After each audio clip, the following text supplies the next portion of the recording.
La entrevista. Un punto de encuentro para el análisis y la reflexión.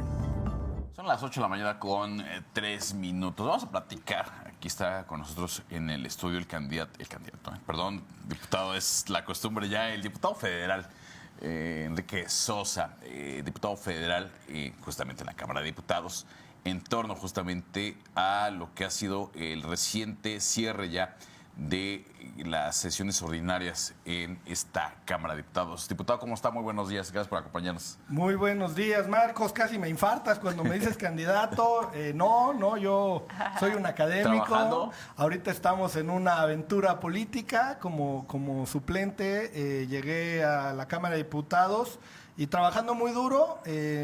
Llegamos a la Cámara en un momento muy importante para el país y enfrentando el reto pues de forma muy interesante, ¿no? Diputado, a ver, de las últimas acciones que han generado polémica en la Cámara de Diputados me parece, la reciente aprobación de lo que conocemos como el Fondo de Pensiones Bienestar. Hemos traído académicos al foro para que nos expliquen desde la academia en qué consiste este fondo, pero sería interesante conocer desde el punto de vista legislativo qué fue exactamente lo que sucedió en torno a la aprobación de este Fondo de Pensiones Bienestar, diputado. Voy a intentar ser muy breve y ser muy claro, porque por un lado lo han satanizado esta acción y por otro lado nos dicen que es algo muy bueno y ni tanto que queme al santo ni tanto que no lo alumbre. En realidad, esta iniciativa del presidente hace cambios en las leyes secundarias, la ley de Infonavit, la ley del Seguro Social, la ley de Fobiste, para preparar la reforma constitucional en donde él dice que van a proponer el tema de que todo el mundo tenga una pensión digna. No se ha propuesto esa parte, solo hicieron el cambio en las leyes secundarias. La parte mala es que se están apropiando de las afores que están inactivas, de los mayores de 70 años. Con cierto desaseo legislativo, con prisa, sin dejar claro, a ver, yo tengo 70 años, sigo en activo, ¿el día siguiente me la quitas? Hay muchas cosas que no quedaron claras en la ley secundaria, pero como le surgía pasarla, porque eran los últimos días, quedó en veremos una serie de cosas. La realidad es que antes de quitar el dinero de las cuentas inactivas, deben de hacer una campaña fuerte para que la gente que quiera sacar su dinero de ahí la saque. O las sucesiones, porque ahí hay otro problema, es una competencia estatal el tema de sucesiones. Entonces la gente que ya falleció no puede legislar desde la federación. Entonces tiene una serie de problemas jurídicos, pero como siempre dieron un albazo legislativo, lo pasaron porque lo pasaron, no le movieron ni una coma. Y entonces, pues ahora tenemos una mala ley que seguramente la Corte la va a echar para atrás y vamos a tener que en septiembre volver a legislar. Esa me preocupa menos, porque esa semana nos dieron otros 2 albazos legislativos mucho más preocupantes. El tema de la ley de amnistía, donde le dieron al presidente las llaves de la cárcel, y entonces tú eres un comunicador y le empiezas a incomodar al presidente. Él puede ir mañana con un secuestrador a la cárcel a decirle, mira carnal, tú di que el que pensó todo y el autor intelectual fue él. Vamos a fabricar aquí unas conversaciones, yo te libero mañana, te presento unas primas, te doy una plaza en Pemex, ¿no? Pero vamos a meter a Marcos a la cárcel. Es bien peligroso, es un poder que no debería tener ni un tirano, mucho menos un presidente en una república donde hay una división de poderes, porque está pasando por encima de la decisión del Poder Judicial de meterlo a la cárcel y por la decisión del Poder Legislativo de establecer ese tipo penal. Muy, muy delicada. Y de la mano, la ley de amparo también se reforma, le quitan a los jueces la facultad de suspender actos administrativos o leyes con efectos generales. ¿Y qué puede pasar? Bueno, puede pasar que un gobernador o un presidente de la República decidan, no sé, deforestar el Cerro del Cimatario, y yo como ciudadano no me voy a poder defender, porque para cuando me defienda y gane el amparo, pues ya lo deforestaron todo. Entonces tiene implicaciones sobre todo en derechos difusos. Por ejemplo, un amparo que se ganó así la suspensión con efectos generales fue el de la vacunación de COVID para niños. Los papás de los niños que querían que se vacunaran lograron los efectos generales y entonces el seguro tuvo que vacunar. Otra facultad que se concentra en el Ejecutivo.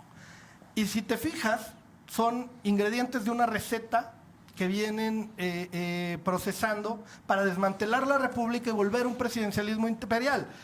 Acabar con los órganos autónomos, quitarles presupuesto, desaparecer el INAI, desaparecer el INE, cambiar la forma en la que se nombran los jueces, hacerse con la Comisión de Derechos Humanos. Y entonces, ¿a qué vamos a volver? Al México de los 80s, en donde un presidente tiene todo el poder concentrado y no hay contrapesos. Lo que estamos viendo es el inicio del desmantelamiento de la República y tenemos que revertirlo el 2 de junio.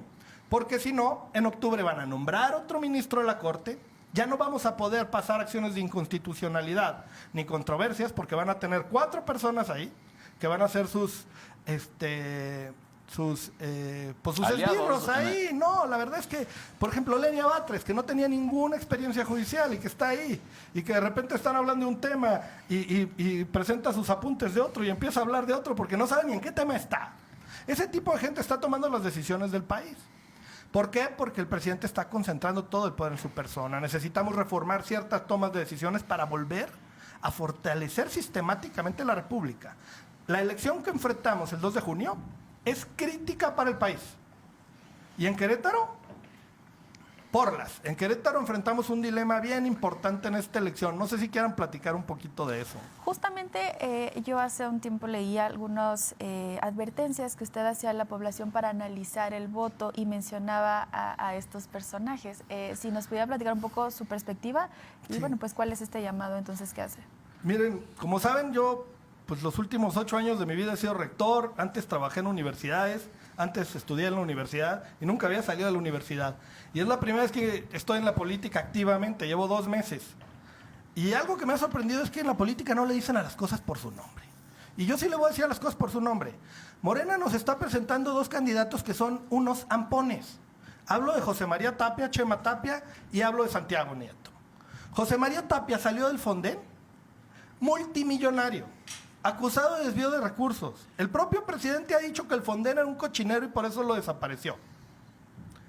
Y viene y se presenta a Querétaro como candidato. Llega a Querétaro y compra en un solo día 2 terrenos por 20 millones de pesos, cada uno. Construye mansiones sobre ellos.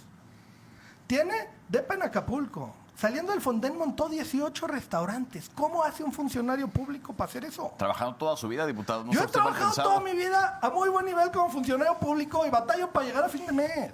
No es cierto. No engañemos a la gente. Eso no se puede. No se puede porque este tipo, y lo voy a probar muy pronto, tiene propiedades en el extranjero, tiene empresas en el extranjero, tiene mansiones aquí, en el DF, en Acapulco. Eso no se puede. Eso solo se explica, salvo que él nos dé otra explicación, se ganó la lotería, se encontró un tesoro, su abuelita le heredó centenarios como el Bester, alguna explicación mágica que nos dé. Eso solo se explica si desvió recursos del Fonden. Y eso implica robarle a los más pobres. Eso solo se explica con la venta que hizo de respiradores a Sedena, en donde le metieron un sobreprecio de 100% por 50 millones de dólares. Imagínense lo que hubiera sido este país en COVID si hubiéramos tenido el doble de respiradores.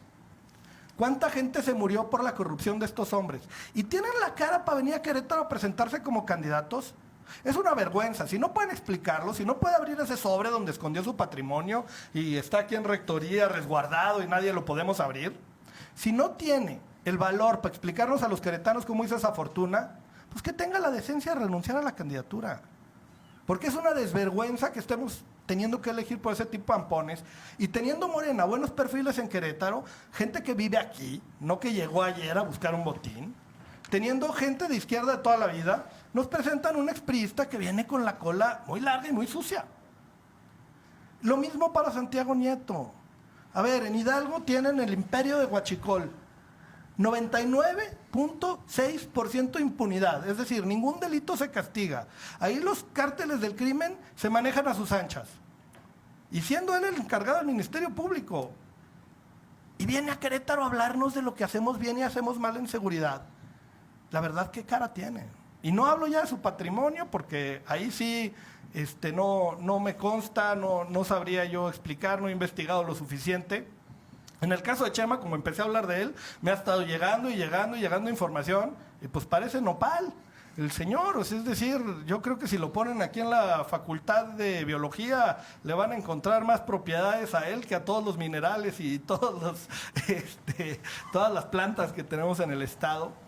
Y creo que sí es una función que tenemos como representantes populares, alertar a la gente de la clase de bichos que vienen. Miren, si ya están hartos del PAN y ya no nos creen nada y quieren cambiar, vean otras opciones. Este tipo de gente de verdad no lo debemos dejar entrar al Estado, porque si dejamos entrar a este tipo de gente con ese tipo de intereses a Querétaro, vamos a perder la paz que tenemos y nadie sabe lo que tiene hasta que lo pierde. Los que hemos vivido fuera y hemos vivido en estados como Guerrero, como Michoacán, como Puebla, como Veracruz, como Coahuila, sabemos lo que es vivir pagando derecho de piso, sabemos lo que es vivir con miedo a salir en la noche. No queremos eso para Querétaro. Diputado, nos tenemos que ir prácticamente un minuto para alguna consideración final en torno a esta charla. Decirle a la gente que, miren, yo vengo aquí en un tono muy dramático, ¿no? Y sí, estamos en un momento crítico para el país, pero también México es un país muy rico, Querétaro es un país súper valioso. Tenemos que salir adelante, tenemos que darle la vuelta a esta situación. El 2 de junio está en nuestras manos el futuro de México. Miren, yo conozco a Agustín Dorantes, conozco a Felifer Macías, conozco a Chepe, son chavos de verdad que han estudiado mucho, que se han preparado, que no tienen cola que les pisen, que no les van a encontrar este tipo de sorpresas. Acérquense, vean su trayectoria. Si confían en ellos, confíen y voten por ellos. Si no, voten por quien quieran, pero salgamos todos a votar. Porque, miren, va a haber gente que va a salir por malas razones a votar. Si los que tenemos buenas razones para salir a votar no salimos el 2 de junio, vamos a dejar que los otros decidan por nosotros. Diputado, muchas gracias. Muchas gracias a ustedes. Gracias al diputado Sosa por haber estado con nosotros. Pausa y regresamos con más.